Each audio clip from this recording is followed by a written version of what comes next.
Ibungo, Thibina, Ayu Kudingi hek to in a Salisha Karaidano. Imaki apam de command to live tabakshe, Mamma unatro, Mawamo everybody, Imungi Tabawa Mishalaga, Imun the Lendana Legadavani, Aduga Mana Leshabi Masagi tap the question of Sikarigino.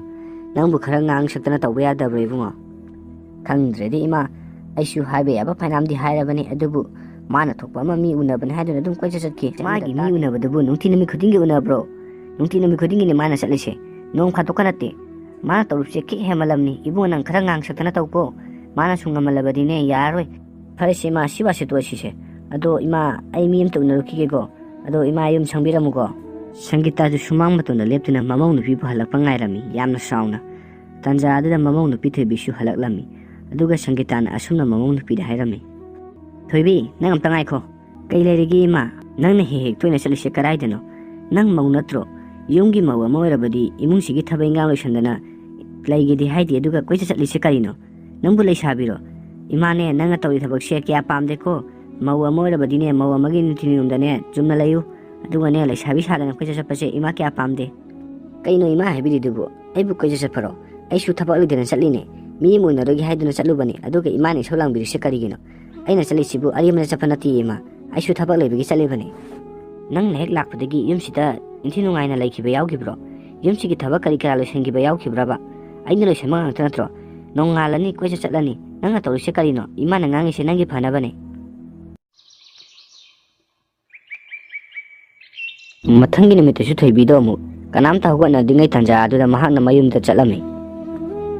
Kadi Nuni Bima, no Hamadan idea do Ganana Yumsidamu Laisina, Nangu Toy by the Kanula Yabro, Nangato Sicarinova, Nang ne, Alaman Gisfata, the Lagi, the Heidi do Ganana Neto She, Pakia Pam deco.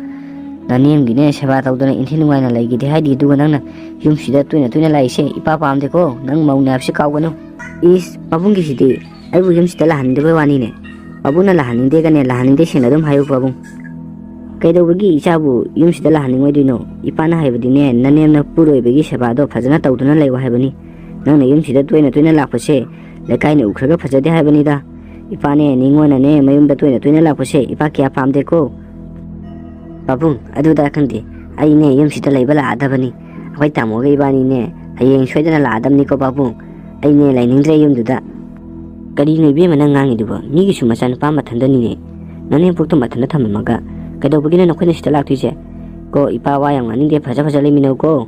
Babung, Babunti Kangamoye, Imane and the Tina Saiba, Tina Olivasi, Babun the Yum the Lambo and Bataragati, Babung she Yums the Lehaning Gadaba. Kaino Haishibo, Tadi Tazaki de Bema. Ishina Baduna no not over ne. Adi Ishe Yamna Paway some winning a duga, Isha the Mana Tina Toriba. Tauribani Babung, Babung and no Paduka Pagaje, Mana Lahaning Pote, Babung Hechibagane, Mana Showjita Lang, Dribani Babung. Madudane, Yum the Lane in the Japanagane, the mind or dinner, I ain't hello, Nakoni Lapatane, Ipana Pamum Chow thingy, I ain't name on the higher Harrigan, Aquaning and allow, Ipani, Mana the mind of Yavishada. Masana Piggish and Manson Bawishing of the Tabada, Kongway Shoe. Masana Pina have the Tazarami, Aduga Masana Pina have a single Luina Ilami.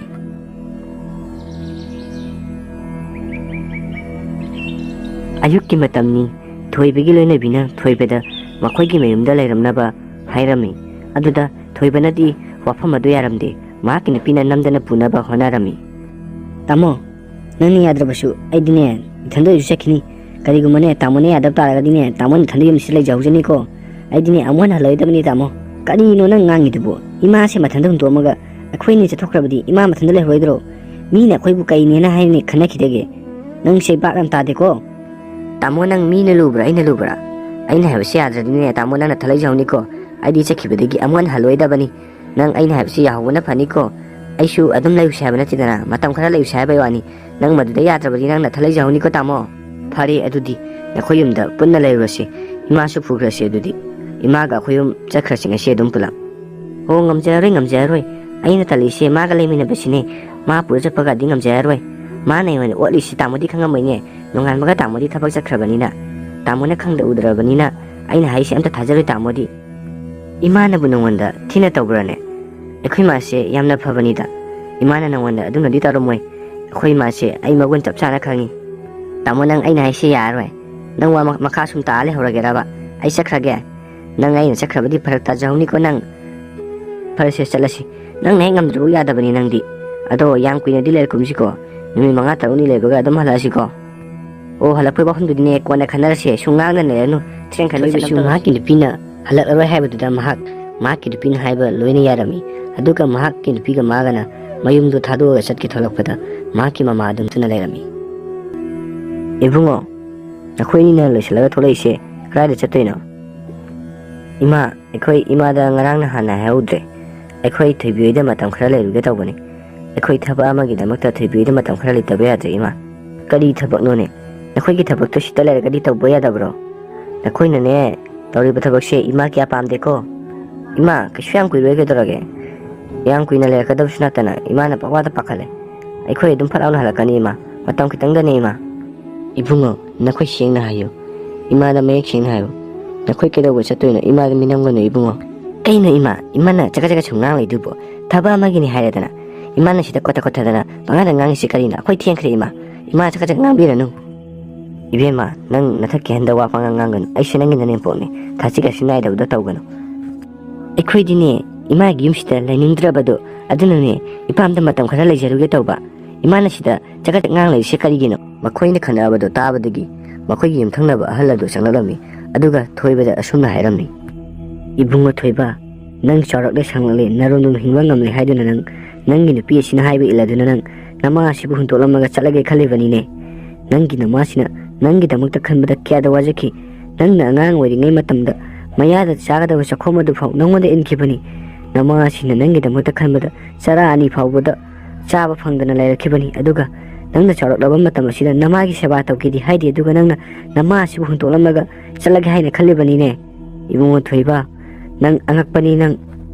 kaka ai ngasidi wakhan tarakle kaka na hairusing asi tabada ai ngasidi ai yamna ningamtre kaka aina aigi nusikraba imasibu huntolamaga aigi nupina haibe iladuna makhoida lairugi khaluba aigi wakalase angakpani ima ayana lankre imana na sabu amuta ngapiyo imana ne isada kaisu khanba laite isana ne soikrabasune imana ngapirabani ima namobusu amuta ngapiyo namuna soikhiba lankhiba yawabasu imana amuta ngapiyo ima ayana lankre kedabigi ngapiro dino pacha mangusina mama ibisinga lale haijarabada karama mama pana ngapiba ngamoidino se haugra wasito hidegini ne nukisanana laiminarase